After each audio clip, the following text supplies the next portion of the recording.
ത്രിയേക ദൈവത്തിൻ്റെ അതിപരിശുദ്ധ നാമം വാഴ്ത്തപ്പെടുമാറാകട്ടെ. കർത്താവിൽ പ്രിയ വിശ്വാസികളുടെ സമൂഹമേ കുഞ്ഞുങ്ങളെ, നിങ്ങളെ ഏവരെയും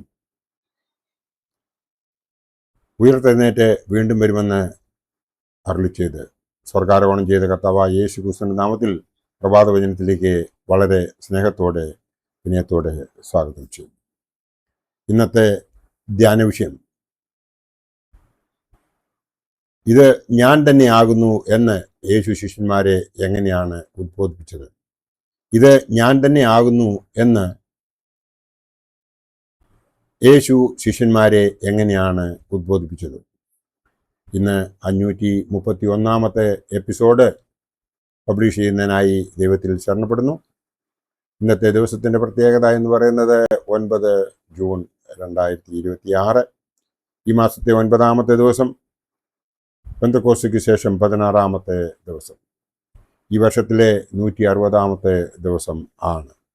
കർത്താവായ യേശു ക്രിസ്തു നമുക്ക് ജനുവരി 1 മുതൽ ഇന്ന് വരെ 160 ദിവസം കൂടി ജീവിക്കുവാനായിട്ട് അനുഗ്രഹം പ്രദാനം ചെയ്തത് നാം ഓർത്ത് അവനെ എപ്പോഴും സ്തുതി പാടുകയാണ് നാം ഓരോരുത്തരും ചെയ്യേണ്ടത്.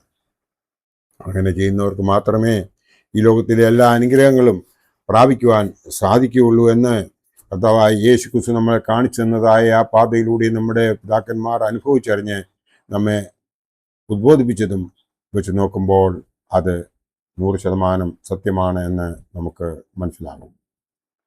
യേശുവിൻ്റെ ഉയർപ്പ് ക്രിസ്തീയ വിശ്വാസത്തിൻ്റെ അടിസ്ഥാനവും പുതുജീവന്റെ ആഘോഷവുമാണ്. കാൽവറിയിലെ യേശുവിൻ്റെ ക്രൂശുമരണവും ഉയർപ്പും മനുഷ്യവർഗത്തിന് ലഭ്യമായ വിമോചനത്തിൻ്റെയും രക്ഷയുടെയും സന്ദേശമാണ്. യേശു 3-ാം നാളിൽ മരണത്തെ കീഴടക്കി ജീവനിലേക്ക് ഉയർത്തെഴുന്നേറ്റ മഹാസംഭവമാണ് ഈസ്റ്റർ അഥവാ ഉയർപ്പ് എന്ന് പറയുന്നത്. യേശു ഉയർത്തെഴുന്നേറ്റ് ശിഷ്യന്മാർക്ക് പ്രത്യക്ഷനായി എന്നതിൻ്റെ സവിസ്തര വിവരണം സുവിശേഷങ്ങളിലുണ്ട് എന്ന് നമുക്ക് എവർക്കും അറിയാം. വിശുദ്ധ ലൂക്കോസിന്റെ ഉയർപ്പ് വിവരണങ്ങൾക്ക് 4 ഭാഗങ്ങളാണ് ഉള്ളത്. ഒഴിഞ്ഞ കല്ലറയിലെത്തിയ സ്ത്രീകളുടെ വിവരണം, ദൂതന്റെ സാക്ഷ്യം, എമ്മാവൂസ് യാത്രാനുഭവം, ശിഷ്യ സമൂഹത്തെ കൈയും കാലും കാണിച്ച് തൊട്ടുനോക്കുവാനുള്ള ക്ഷണം എന്നിവയാണ് നമുക്ക് മനസ്സിലാക്കുവാൻ സാധിക്കുന്നത്. ഉയർത്തെഴുന്നേറ്റ യേശു പ്രത്യക്ഷപ്പെട്ട് ഞാൻ തന്നെയാകുന്നു എന്ന് പറഞ്ഞ് കൈയും കാലും കാണിച്ച് സ്പർശിക്കുവാനായി ക്ഷണിക്കുന്നു. ലൂക്കോസ് 24:39. സത്യമായും യേശു ഉയർത്തെഴുന്നേറ്റു എന്ന ഉൾബോധ്യം ഇതുവഴി ശിഷ്യ സമൂഹത്തിന് നൽകുന്നു. ശൂന്യമായ കല്ലറയിലെ ശിലകൾ, യേശുവിൻ്റെ വിവിധ പ്രത്യക്ഷപ്പെടലുകൾ, ഉദ്ധിതനായ യേശുവിൻ്റെ സംഭാഷണങ്ങൾ തുടങ്ങിയവ ഉയർപ്പിൻ്റെ നേർസാക്ഷ്യങ്ങളാണ്. യേശുവിൻ്റെ ഉയർപ്പിൽ സാക്ഷികളായ ശിഷ്യന്മാർ പുതുക്കപ്പെട്ടതും ആദിമസഭയുടെ വളർച്ചയ്ക്ക് ഉയർത്തെഴുന്നേറ്റ യേശുവിനെ കുറിച്ച് നടത്തിയ പ്രഭാഷണവും ഉയർപ്പിന്റെ മഹത്വം വിളിച്ചറിയിക്കുന്നു. ക്രിസ്തു നമ്മുടെ പാപങ്ങൾക്ക് വേണ്ടി തിരുവെഴുത്തുകളിൻ പ്രകാരം മരിച്ചു, അടക്കപ്പെട്ട് തിരുവെഴുത്തുകളിൻ പ്രകാരം 3-ാം നാൾ ഉയർത്തെഴുന്നേറ്റു എന്ന് 1 കൊരിന്ത്യർ 15:3-4 വാക്യങ്ങളിൽ നമുക്ക് കാണുവാൻ സാധിക്കും. ക്രൈസ്തവ വിശ്വാസത്തിന്റെ അടിസ്ഥാന പ്രമാണവുമാണ് ഇത് എന്ന് നമുക്ക് അറിയാം. യേശുവിൻ്റെ ശരീരം അയഥാർത്ഥമെന്ന ജ്ഞാനവാദ ഭേദവിപരീതത്തെ കൃത്യമായി ഖണ്ഡിക്കുകയാണ് വിശുദ്ധ ലൂക്കോസ്. മനുഷ്യ രൂപത്തിൽ കാണപ്പെട്ട യേശുവിൽ യഥാർത്ഥ ശരീരം ഉണ്ടായിരുന്നില്ല എന്ന പഠിപ്പിക്കലിനെ ഇവിടെ അപനിർമ്മിക്കുകയാണ്. ഉയർത്തെഴുന്നേറ്റത് യഥാർത്ഥമായും ക്രൂശിക്കപ്പെട്ട യേശുവാണെന്നും അത് വെറും തോന്നലോ മായാബോധ്യമോ അല്ലെന്നും വേദ വിശകലനങ്ങളിലൂടെ അടയാളപ്പെടുത്തുന്നു. യേശു ശാരീരികമായി ഉയർത്തെഴുന്നേറ്റു എന്ന് ശിഷ്യന്മാരോട് അസന്ദിഗ്ധമായി പ്രഖ്യാപിക്കുന്നു. ഞാൻ തന്നെയാകുന്നു എന്ന് എൻ്റെ കൈയും കാലും നോക്കി അറിവീൻ, എന്നെ തൊട്ട് നോക്കുവീൻ, എന്നിൽ കാണുന്നത് പോലെ ഭൂതത്തിന് അസ്ഥിയും മാംസവും ഇല്ലല്ലോ എന്ന് പറയുന്നു. ലൂക്കോസ് 24:39. ഉയർത്തെഴുന്നേറ്റ യേശുവിൽ മനുഷ്യ ശരീരത്തിന്റെ പൂർണ്ണത ഉണ്ടായിരുന്നുവെന്ന് സാക്ഷിക്കുന്നു. പലസ്തീൻ പാരമ്പര്യത്തിൽ ശരീരം മുഴുവനും മൂടുന്ന വസ്ത്രധാരണ രീതിയാണെങ്കിലും മുഖവും കൈയും കാലും ദൃശ്യമാകും. അതിനാൽ ക്രൂശിൽ മുറിവേറ്റ അടയാളങ്ങൾ ഏവർക്കും ദൃശ്യമാകും. യേശു കൈയും കാലും കാണിച്ചു കൊടുത്തു. സ്പർശിക്കുവാനായി ശിഷ്യന്മാരെ ക്ഷണിക്കുന്നു. മാംസത്തിനും അസ്ഥിയിലും കാണുന്ന ദൃഢതയും കാഠിന്യവും ഭൂതത്തിനില്ല. ഉയർത്തെഴുന്നേറ്റ യേശുവിന്റെ ശരീരം മനുഷ്യ ശരീരം എന്ന യാഥാർത്ഥ്യം ശക്തമായി വെളിപ്പെടുത്തുന്നു. ഇത് തോന്നലോ മായികമോ അയഥാർത്ഥമോ അല്ല എന്നും സ്ഥാപിക്കുന്നു. നിങ്ങൾ കലങ്ങുന്നത് എന്ത്? നിങ്ങളുടെ ഹൃദയത്തിൽ സംശയം പൊങ്ങുന്നത് എന്ത് എന്ന ചോദ്യത്തോടെ പ്രത്യക്ഷപ്പെട്ട ഉയർത്തെഴുന്നേറ്റ യേശു ക്രൂശിൽ ഏറ്റ മുറിവുകൾ കാണിച്ച് മനുഷ്യ ശരീരത്തോടെ ഉയർത്തെഴുന്നേറ്റു എന്ന് ശിഷ്യന്മാരെ ബോധ്യപ്പെടുത്തിയെങ്കിലും സന്തോഷത്താൽ വിശ്വസിക്കാതെ അതിശയിച്ചു നിന്നു. ഉയർപ്പിന്റെ യാഥാർത്ഥ്യം സമ്പൂർണമായും ശിഷ്യന്മാരെ ബോധ്യപ്പെടുത്തുവാൻ യേശു ഭക്ഷിക്കുവാൻ വല്ലതുമുണ്ടോ എന്ന് ചോദിക്കുന്നു. ശിഷ്യർ പങ്കിട്ട വാർത്തമീൻ അവർ കാണുകെ ഭക്ഷിച്ചപ്പോൾ യേശു ഭൗതിക ശരീരത്തോടെ ജീവിച്ചതും അതേ ശരീരത്തോടെ ഉയർത്തെഴുന്നേറ്റതും ശിഷ്യന്മാർക്ക് ബോധ്യമാകുന്നു. ശിഷ്യ സമൂഹത്തിന്റെ ഭയവും സംശയവും അവിശ്വസ്തതയും തോന്നൽ ബോധവും യേശു തിരുത്തി വിശ്വാസത്തിൽ ഉറപ്പിക്കുന്നു. കൈയും വിലാപ്പുറവും ശിഷ്യന്മാരെ കാണിക്കുന്നതായി യോഹന്നാൻ സാക്ഷിക്കുന്നു. യോഹന്നാൻ 20:20. ഖത്ര ശിഷ്യനായ തോമസിനെ വിലാപ്പുറത്ത് സ്പർശിക്കുവാനായി ക്ഷണിക്കുന്നു. യോഹന്നാൻ 20:27. ഒഴിഞ്ഞ കല്ലറയും ദൂതന്മാരുടെ സാക്ഷ്യവും ക്രിസ്തുവിന്റെ പ്രത്യക്ഷപ്പെടലും ശിഷ്യഗണത്തെ സമ്പൂർണമായും വിശ്വാസത്തിൽ ഉറപ്പിക്കുവാൻ കഴിഞ്ഞില്ല എന്നതാണ് ലൂക്കോസിന്റെ ഭാഷ്യം. യേശു പ്രത്യക്ഷപ്പെട്ട് ഞാൻ തന്നെയാകുന്നു എന്ന് ബോധ്യപ്പെടുത്തി അവരോടൊപ്പം ഭക്ഷിച്ചപ്പോഴാണ് ഉയർത്തെഴുന്നേറ്റ ക്രിസ്തു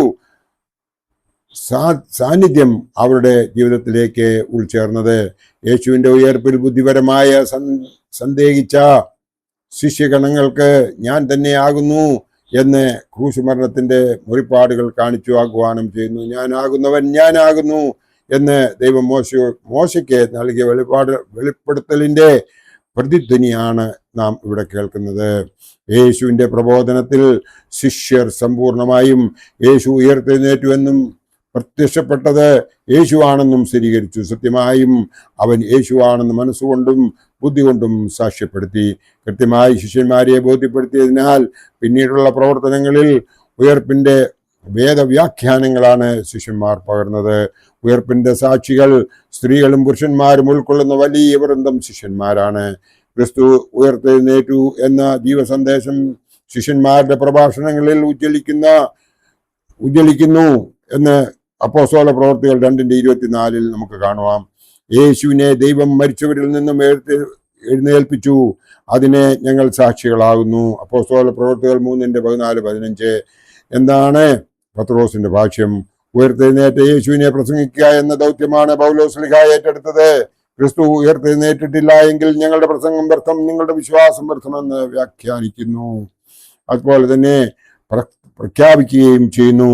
ഉയർത്തെഴുന്നേറ്റ യേശു ശിഷ്യന്മാർക്ക് പ്രത്യക്ഷപ്പെട്ടപ്പോൾ ഒരു ഭൂതത്തെ കണ്ടു എന്ന് അവർക്ക് തോന്നി. ലൂക്കോസ് 24:38 എന്ന ബോധ്യത്തെ യേശു തിരുത്തി. പ്രത്യക്ഷപ്പെട്ടത് ഭൂതമോ തോന്നലോ അല്ല, യഥാർത്ഥമായും ഭൂമിയിൽ ജീവിച്ച് ക്രൂശിൽ മരിച്ചു ഉയർത്തെഴുന്നേറ്റ യേശുവാണെന്ന് വചന വ്യാഖ്യാനം വഴിയും ഭക്ഷണം വാങ്ങി അവർ കാണുക കഴിക്കുന്നതും വഴി ശിഷ്യന്മാരെ ബോധ്യപ്പെടുത്തിയെന്ന് ലൂക്കോസ് എവൻഗലിസ്തായുടെ സുവിശേഷം 24:43 പറയുന്നുണ്ട്.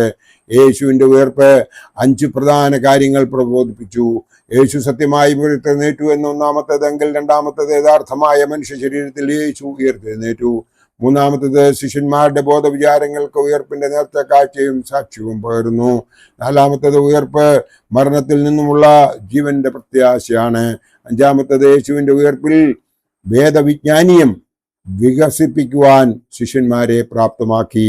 മാധ്യമ സംസ്കാരവും പുത്തൻ സാമൂഹിക ക്രമവും സത്യത്തെ തമസ്കരിക്കുകയും വക്രീകരിക്കുകയും ചെയ്യുന്ന സത്യോത്തര കാലത്ത് സത്യത്തിന് പക്ഷം ചേരാനും സത്യം വിളംബരം ചെയ്യുവാനും കഴിയണം.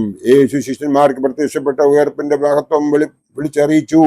സത്യമെന്നാണെന്നുള്ള പീലാത്തോസിന്റെ ചോദ്യം നമുക്ക് കാണുവാൻ സാധിക്കും. യോഹന്നാൻ ശ്ലീഹയുടെ രക്ഷാസുവിശേഷം 18:38. വഴിയും സത്യവും ജീവനും ആയവൻ യോഹന്നാൻ 14:6 സത്യമായും ഉയർത്തെഴുന്നേറ്റു എന്ന് സ്ഥാപിക്കുന്നു. ലൂക്കോസ് 24:39. നാം ഇതൊക്കെയും കൂട്ടി വായിക്കുമ്പോൾ നമുക്ക് മനസ്സിലാകുന്നത് ഞാൻ തന്നെ ആകുന്നു ഇത് എന്ന് യേശു ശിഷ്യന്മാരെ ഉദ്ബോധിപ്പിച്ചത് എങ്ങനെയെന്ന് നമുക്ക് മനസ്സിലായി. അവൻ സ്വയം അവനെ തന്നെ കാട്ടിക്കൊടുത്താണ് അവൻ മറ്റുള്ളവരെ ഉദ്ബോധിപ്പിച്ചത് എന്നുള്ളത് നമുക്ക് ഏവർക്കും നമ്മുടെ വിശ്വാസത്തിൽ നിന്നും മനസ്സിലാക്കുവാൻ സാധിക്കും. യേശു പറഞ്ഞത്, എന്നെ കണ്ട നിങ്ങൾ വിശ്വസിക്കാൻ മടിക്കുന്നുവെങ്കിൽ ഞാൻ വരുമെന്ന് വിശ്വസിച്ചവർ നിങ്ങളുടെ പിതാക്കന്മാരും എൻ്റെ സാക്ഷ്യം കേട്ട് വിശ്വസിക്കുന്നവരും നിങ്ങളെ കഴിഞ്ഞും ഭാഗ്യവാന്മാരെന്ന് യഹൂദന്മാരോട് പറഞ്ഞ കാര്യം നമ്മൾ ഓർക്കുന്നുവെങ്കിൽ നമ്മുടെ വിശ്വാസം സത്യമായും അവനെ കണ്ടതിന് തുല്യമാകും. നമുക്ക് ഒരു നിത്യതയിൽ ഒരു അവകാശം സ്ഥാപിക്കുവാനും സാധിക്കുമെന്ന് മാത്രം ഈ അവസരത്തിൽ ഓർപ്പിച്ചുകൊണ്ട് ഈ വർഷത്തിൻ്റെ ഈ 160ാമത്തെ ദിവസം നമുക്ക് തന്നതായ ആ കൃപാവരങ്ങൾക്ക് വേണ്ടി ദൈവത്തോട് നന്ദി പറഞ്ഞുകൊണ്ട് നമുക്ക് ബാക്കിയുള്ള ജീവിതം ജീവിക്കാമെന്ന് മാത്രമാക്കുവാനും ചെയ്തുകൊണ്ട് എൻ്റെ വാക്കുകൾ ഇവിടെ സംഹരിക്കട്ടെ. നന്ദി, നമസ്കാരം.